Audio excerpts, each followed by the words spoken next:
সকলকে জানাই রামনবমী এবং অন্নপূর্ণা পুজোর শুভেচ্ছা।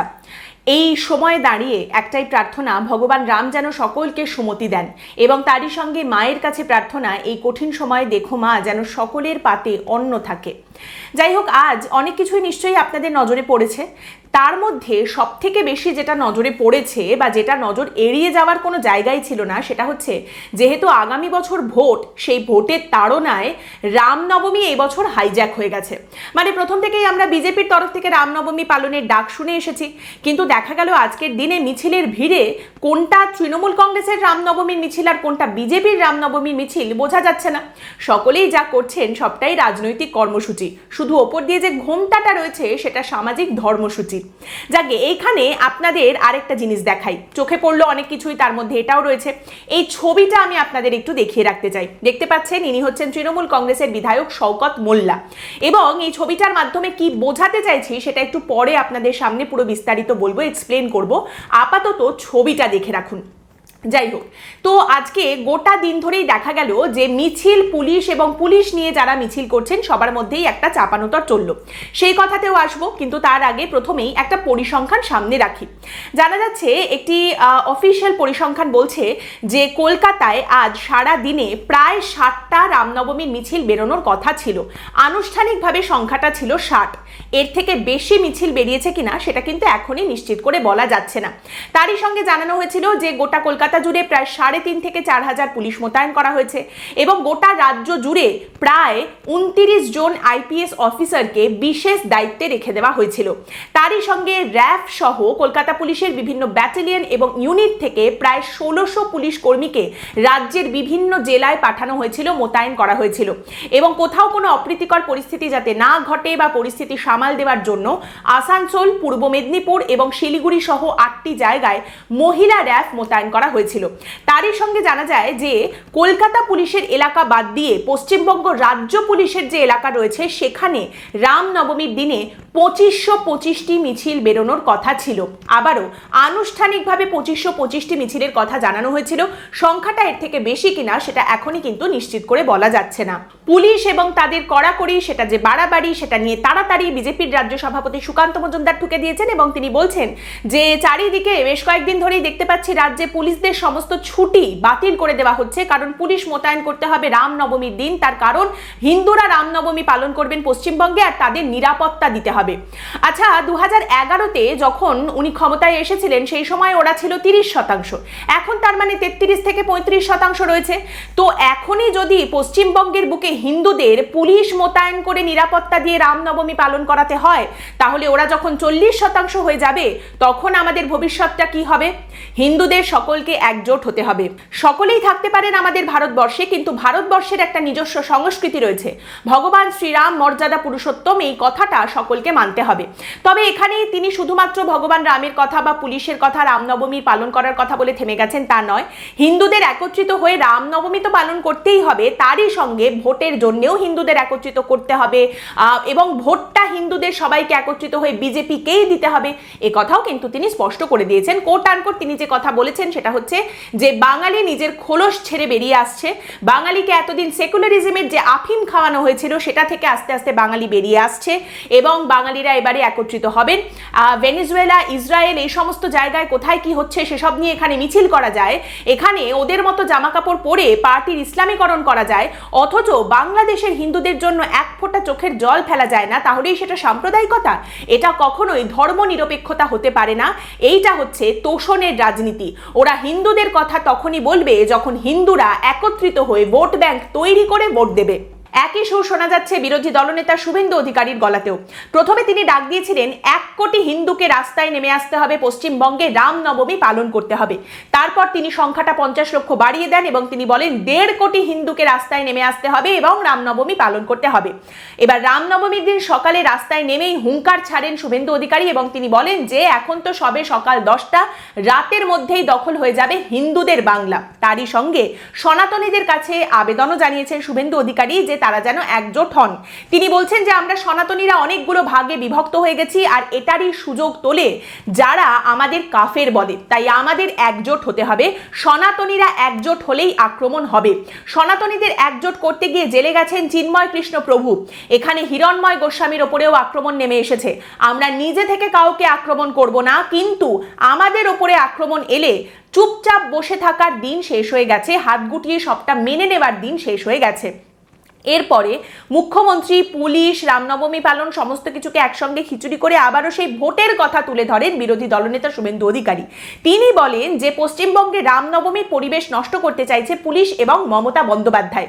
যারা সত্যিকারের হিন্দু তারা কখনো মমতা বন্দ্যোপাধ্যায়কে ভোট দেবেন না। পশ্চিমবঙ্গের 39% মানুষ বিজেপিকে ভোট দিয়েছেন, এটা সবটাই হিন্দু ভোট। আর এই রামনবমীর দিনে এবারে আর পশ্চিমবঙ্গে হিন্দু বাঙালিকে আটকে রাখা যাবে না, চারিদিকে মিছিল বেরোবে, রুখে দেওয়া যাবে না। সারা দিন ধরে রামনবমী মিছিল হবে, শান্তিপূর্ণভাবে মিছিল হবে, সনাতনীদের মধ্যে আর বিভাজন ঘটানো যাবে না। অন্যদিকে আবার দিলীপ ঘোষ যে জিনিসটাকে সামনে তুলে ধরেছেন সেটা হচ্ছে যারা রাম বিরোধিতা করছেন তারা রাষ্ট্রের বিরোধিতা করছেন। তিনি বলছেন যারা রাম বিরোধী তারা রাষ্ট্র বিরোধী, দুজনকে আমরা একেবারেই আলাদা চোখে দেখি না। রামের বিরোধীরা যেরকম ধ্বংস হয়ে গেছে, রাষ্ট্র বিরোধীরাও এইবার ধ্বংস হয়ে যাচ্ছে। নিন্দুকেরা আজ প্রশ্ন করবেন যে 1.5 কোটি মানুষ কি সত্যিই আজ রামনবমী পালনের জন্য রাস্তায় নেমে এসেছিলেন? একই সঙ্গে প্রশ্ন করতে পারেন যে রাম বিরোধিতা কারা করলেন? কোথায় দেখা গেল রাম বিরোধীদের? বরং দেখা গেল রামনবমী উপলক্ষে প্রচুর মিছিল, প্রচুর শোভাযাত্রা পশ্চিমবঙ্গে বেরিয়েছে। বিজেপির তরফ থেকে তো প্রথম থেকেই ডাক দেওয়া হয়েছিল রামনবমী পালন করার। আজ দেখা গেল টুক করে তৃণমূল কংগ্রেসের নেতা নেত্রীরাও রামনবমী পালন করতে নেমে পড়েছেন। রাস্তায় কোলাকুলিও হচ্ছে বিজেপির মিছিল এবং তৃণমূল কংগ্রেসের মিছিল নিয়ে। তো শাসক দলের নেতাদেরও দেখা গেল প্রথম থেকেই, সকালবেলা থেকেই তারা বেশ বড় করে রামনবমী পালন করছেন। প্রথমত শশী পাঁজা, তৃণমূল কংগ্রেসের একজন বিধায়িকা এবং আমাদের রাজ্যের মন্ত্রী, তিনি হনুমান মন্দিরে সকালে পুজো দিতে গেছেন। পুজো দিয়ে তিনি বলছেন যে একজন সাধারণ মানুষ হিসেবে, রাজনৈতিক ব্যক্তিত্ব হিসেবে নয়, সাধারণ মানুষ হিসেবে পুজো দিতে এসেছি। শোভনদেব চট্টোপাধ্যায়কেও দেখা গেল তিনি হনুমান মন্দিরে পুজো দিয়েছেন। এইটা বেশ একটা ট্রেন্ড হয়েছে, যেহেতু পশ্চিমবঙ্গে খুব বেশি পরিমাণে রাম মন্দির নেই, কিন্তু হনুমান মন্দির বিভিন্ন জায়গায় ছড়িয়ে ছিটিয়ে রয়েছে। তো দেখা যাচ্ছে অনেকেই হনুমানজির পা জড়িয়ে ধরে স্যার আমার আবেদনটাও একটু পাঠিয়ে দেবেন ভগবান রামের কাছে, এই আরতি নিয়ে চলে যাচ্ছেন হনুমানজির কাছে। যাই হোক, তার মধ্যে অনেকেই আবার অন্যরকম নানা রকম চেষ্টাও করেছেন, বেশ রঙিন মিছিল, শোভাযাত্রা এসব করার চেষ্টা করেছেন। তার মধ্যে একজন হচ্ছেন তৃণমূল কংগ্রেসের চুঁচুড়ার বিধায়ক অসিত মজুমদার। বিশাল বড় শোভাযাত্রা নিয়ে তিনি বেরিয়ে পড়েছেন সকাল সকাল, গোটা শহর জুড়ে সেই শোভাযাত্রা ঘুরেছে। রামনবমীর সেই মিছিলে নাম সংকীর্তন যেমন হয়েছে, তেমন আবার রবীন্দ্রসঙ্গীতও শোনা গেছে। এবং তারই সঙ্গে অসিত মজুমদার তার এই রামনবমীর মিছিল থেকে স্লোগান সামনে রেখেছেন, রাম নাম শুনছি বছর ধরে, রাবণ রাজ ধ্বংস হোক, শান্তি আসুক ফিরে। খুব ভালো কথা, কিন্তু তার কানের কাছে সারা বছর ধরে রাম নাম কে করলেন, কারাই বা করলেন, পরিষ্কার নয়। এবং এই যে তিনি রাবণ রাজ চলার কথা বলছেন, কোথায় রাবণ রাজ চলছে বলুন তো? মানে পশ্চিমবঙ্গের কথা বলছেন? পশ্চিমবঙ্গে তো তৃণমূল রাজ, তাহলে সেটাকেই তিনি রাবণ রাজ বলছেন, সেটাকেই ধ্বংস করার কথা বলছেন কি? জানি না, ঠিক আছে, ছন্দ তো মিলিয়ে দিয়েছেন, ব্যাস তাহলেই হবে। তারই সঙ্গে এইবার আবার ফিরে আসি সেই ছবিটায় যেটা একদম প্রথমে আপনাদের দেখিয়েছিলাম। ভাঙড়ে আলাদাই খেলা হয়ে গেছে। ভাঙড়ে বিরাট বড় করে রামনবমীর মিছিল বেরিয়েছিল এবং সেই মিছিলে যোগদান করেন ক্যানিং পূর্বের তৃণমূল কংগ্রেসের বিধায়ক শওকত মোল্লা। এবার সেই রামনবমীর মিছিলে দেখা যায় সাঁওতাল নাচ করে, মাদল বাজিয়ে সবাই রামনবমী পালন করছেন। তৃণমূল কংগ্রেসের কর্মীরাও রামনবমীর উদযাপনে মেতে উঠেছেন এবং শওকত মোল্লা এই মিছিলের একেবারে মধ্যমণি ছিলেন, সামনে তাকে দেখতে পাওয়া গেল। তারই সঙ্গে দেখা গেল যে এই অনুষ্ঠান থেকে বেরিয়ে কিছুক্ষণ পরেই তিনি আবার একটি অন্য অনুষ্ঠানে যোগ দিয়েছেন। কিসের অনুষ্ঠান? একটি মাদ্রাসার উদ্বোধনের অনুষ্ঠান। লাও ঠেলা। অন্যদিকে আবার কাজল শেখকে দেখা গেল তিনি এই রামনবমীর দিন বীরভূমে একেবারে ত্রিশূল হাতে বেরিয়ে পড়েছেন। কাকে খোঁচা দিতে চান তিনি একমাত্র তিনিই বলতে পারবেন। শিলিগুড়ির মেয়র গৌতম দেব ফুল স্লেট নিয়ে সকাল থেকে বেরিয়ে পড়েছেন তিনি। প্রথমেই জানা গেল তিনি মন্দিরে গিয়ে পুজো দিয়েছেন, তারপরে সারা দিন রামনবমীর বিভিন্ন অনুষ্ঠানে তিনি যোগদান করেছেন এবং রামকৃষ্ণ মিশনে রামনবমী উপলক্ষে যে পুজো ছিল সেখানেও তিনি গিয়েছিলেন, সেখানেও তিনি যোগদান করেছেন এবং তারই সঙ্গে তিনি জানিয়েছেন রাতের বেলা তার বাড়িতে সত্যনারায়ণ পুজোও রয়েছে। অর্থাৎ রামনবমী উপলক্ষে তিনি মোটামুটি সবকটা জায়গা ছুঁয়ে দেখে চলে এসেছেন। বীরভূমের সিউড়িতে বিরাট বড় রামনবমীর মিছিল বেরিয়েছিল, সেখানে ভগবান রামের বিরাট বড় কাট আউট, তারই সঙ্গে মনীষীদের ছবি নিয়ে রামনবমীর মিছিল এবং শোভাযাত্রা দেখতে পাওয়া যায়। এবং জানা যায় যে সেই মিছিলটাও শেষ হয়েছে সিউড়িতে একটি হনুমান মন্দিরে পুজো দিয়ে। আর এই মিছিলের সামনে কাদের দেখা গেল? এই মিছিলের একেবারে পুরোভাগে ছিলেন বীরভূমের তৃণমূল কংগ্রেসের সাংসদ শতাব্দী রায় এবং সিউড়ির তৃণমূল কংগ্রেসের বিধায়ক বিকাশ রায়চৌধুরী। খুব ইন্টারেস্টিংলি জানা যাচ্ছে যে বীরভূম থেকে বলা হয়েছিল আনুষ্ঠানিকভাবে রামনবমীর দিন 222টি মিছিল বা শোভাযাত্রা বেরোনোর কথা আছে, যেটা আমাদের রাজ্যের সমস্ত জেলাগুলোর মধ্যে দ্বিতীয় সর্বোচ্চ। সব থেকে বেশি রামনবমীর মিছিল বেরোনোর কথা ছিল পুরুলিয়া থেকে, কিন্তু আবারও এখানে এক্স্যাক্টলি কোথা থেকে কতগুলো মিছিল বেরিয়েছে সেটা বলা কিন্তু অসম্ভব। এইবারে আপনাদের বলি, যেটা প্রথমেই বলছিলাম, কোনটা বিজেপির মিছিল আর কোনটা তৃণমূলের মিছিল বোঝাটা কঠিন হয়ে যাচ্ছে। যেমন দেখুন দুবরাজপুরে জয় শ্রীরাম সেবা সমিতির তরফ থেকে রামনবমী শোভাযাত্রার আয়োজন করা হয়েছিল। এবার সেই মিছিলে যেমন দেখতে পাওয়া গেল যে হেঁটেছেন দুবরাজপুরের বিজেপির বিধায়ক অনুপ কুমার সাহা, সেখানকার বিজেপির জেলা সাধারণ সম্পাদক এবং বিজেপির শহর সভাপতি। ভালো কথা, তারই সঙ্গে দেখা গেল সেই মিছিলে হেঁটেছেন তৃণমূল কংগ্রেসের সহ সভাপতি মলয় মুখোপাধ্যায় এবং দুবরাজপুর পুরসভার চেয়ারম্যান পীযূষ পাণ্ডে। এবার আপনি ভাবতেই পারেন যে ঠিক আছে, রাজনীতির ঊর্ধ্বে উঠে ভক্তিকেই সব থেকে বেশি প্রাধান্য দেওয়া হয়েছে, ভগবান রামের জন্য শ্রদ্ধা বিরাজমান সবার মনে, সেই কারণে রাজনীতির ঊর্ধ্বে উঠে তারা সকলে মিছিলে হেঁটেছেন। এটা আপনি ভাবতে পারেন, কিন্তু না, কোথায় কোন ঘুঁটিটা ঠিক করে পড়লো সেটার দিকেই কিন্তু সব থেকে বেশি সকলের নজর ছিল, বিশেষ করে রাজনৈতিক নেতাদের। যেমন সুকান্ত মজুমদার, বিজেপির রাজ্য সভাপতি, তৃণমূল কংগ্রেসের রামনবমী পালন করা নিয়ে তিনি যথেষ্ট কটাক্ষ করেছেন এবং সুকান্ত মজুমদার বলছেন, গোটা রামায়ণে রাবণ গেরুয়া বস্ত্র পরেছিলেন মাত্র একবার, সীতাকে অপহরণ করার সময়। সেই রকমই তৃণমূল কংগ্রেসের একমাত্র উদ্দেশ্য হলো বিজেপির 5% হিন্দু ভোটকে অপহরণ করা, সেই জন্য তারা এখন গেরুয়া পরে সাধু সেজেছে, কাজ হয়ে গেলেই এরা আবার রাবণ রূপ ধারণ করবে। কিন্তু আমার মনে হয় যে এই রাবণ রূপের থিওরিটা দক্ষিণপন্থী সমস্ত ব্রাঞ্চগুলোর কাছে সঠিকভাবে পৌঁছে যায়নি। সুকান্ত মজুমদার সেই কাজটা সঠিকভাবে করতে পারেননি, কারণ যে ছবি দেখতে পাওয়া গেল, বিশ্ব হিন্দু পরিষদের তরফ থেকে রামনবমীর একটি মিছিলের আয়োজন করা হয়েছিল, সেই মিছিলে হাঁটলেন হাওড়া উত্তরের তৃণমূল কংগ্রেসের বিধায়ক গৌতম চৌধুরী আবার বলছেন যে এটা কোনো বড় ব্যাপার নয়, আমার পাড়ার মিছিল, পাড়ার কোনো অনুষ্ঠান থাকলে আমি যোগদান দেওয়ার চেষ্টা করি, আর বিশ্ব হিন্দু পরিষদের তরফ থেকে আমাকে আমন্ত্রণ জানানো হয়েছিল তাই গেছিলাম, এর মধ্যে কোনো বিতর্ক নেই। গৌতম চৌধুরী তৃণমূল কংগ্রেসের, তিনি এর মধ্যে বিতর্ক দেখতে পাচ্ছেন না, কিন্তু তারই দলের রাজীব দিদির ভালো ছেলে ব্যানার্জি, তিনি কিন্তু বিতর্ক দেখতে পাচ্ছেন। রাজীব বাবুর বক্তব্য, এইটা কিন্তু একটা বিজেপির পাতা ফাঁদ হতে পারে, কারণ তৃণমূল কংগ্রেসের গৌতম চৌধুরী বিশ্ব হিন্দু পরিষদের যে মিছিলে হেঁটেছেন সেই মিছিলটার আয়োজন করেছিলেন বিজেপির রাজ্য সাধারণ সম্পাদক উমেশ রায়। আমরা অবশ্যই গৌতম চৌধুরীর সঙ্গে কথা বলবো। তো একদিকে যখন এইরকম নেতারা একে অপরের এই রামনবমী পালন নিয়ে কটাক্ষ করছেন, তোপ দাগছেন, তেমনি আবার কিছু নেতারা রয়েছেন, ছোটখাটো নেতারা, তারা এই গোটা বিষয়টাকে সৌজন্য বলেও চালাচ্ছেন।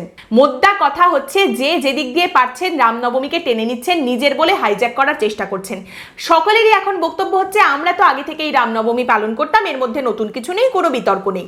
যেমন ধরুন মালদার নেতা, তৃণমূল কংগ্রেসের নেতা কৃষ্ণেন্দু নারায়ণ চৌধুরী রামনবমীর মিছিলে যোগ দিয়েছেন, তার সঙ্গে আরো বেশ কিছু তৃণমূলের কাউন্সিলররাও ছিলেন এবং তিনি বলছেন যে রামনবমী তো আগেও পালন হতো, আগে ছোট করে হতো, এখন বড় করে হচ্ছে।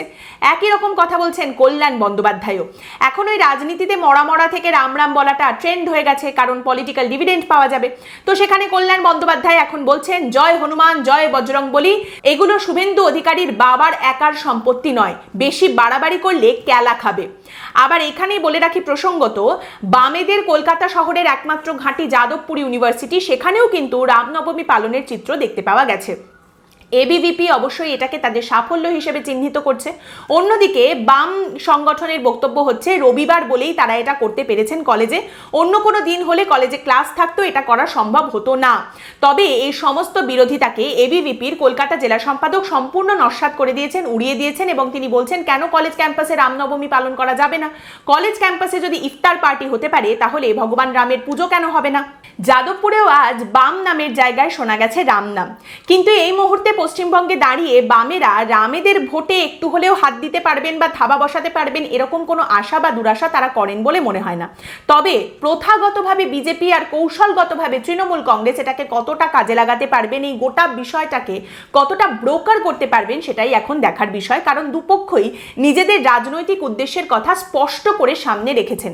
এখন বিষয়টা হচ্ছে মানুষকে দিয়ে একটা দিন পালন করানো, বিশেষ করে বাংলার মানুষকে দিয়ে একটা দিন পালন করানো, ভক্তি শ্রদ্ধা উৎসবের মতো করে একটা দিন উদযাপন করা, এইটা এবং এই সমস্ত জিনিসটাকে ভোটে পরিণত করা, 7-8 মাস ধরে এই সেন্টিমেন্টটাকে বজায় রেখে ধরে নিয়ে গিয়ে সেটাকে ভোটে পরিণত করা, দুটো কিন্তু সম্পূর্ণ আলাদা বিষয়। দেখুন, এই মুহূর্তে দাঁড়িয়ে কেউ এটা নস্যাৎ করতে পারবেন না যে পশ্চিমবঙ্গে ভগবান রামকে নিয়ে উদ্দীপনা তুঙ্গে, কিন্তু সেটাকে ভোটে কতটা পরিণত করা যাবে সেটা কিন্তু এখনো পর্যন্ত বোঝা যায়নি এ প্রসঙ্গে। আজকের পর্ব এখানেই শেষ করছি। আপনাদের মতামত এই পর্ব সম্পর্কে অবশ্যই জানাবেন কমেন্ট করে। পরের দিন আবার দেখা হবে অন্য একটি বিষয় নিয়ে আলোচনায়। ভালো থাকবেন।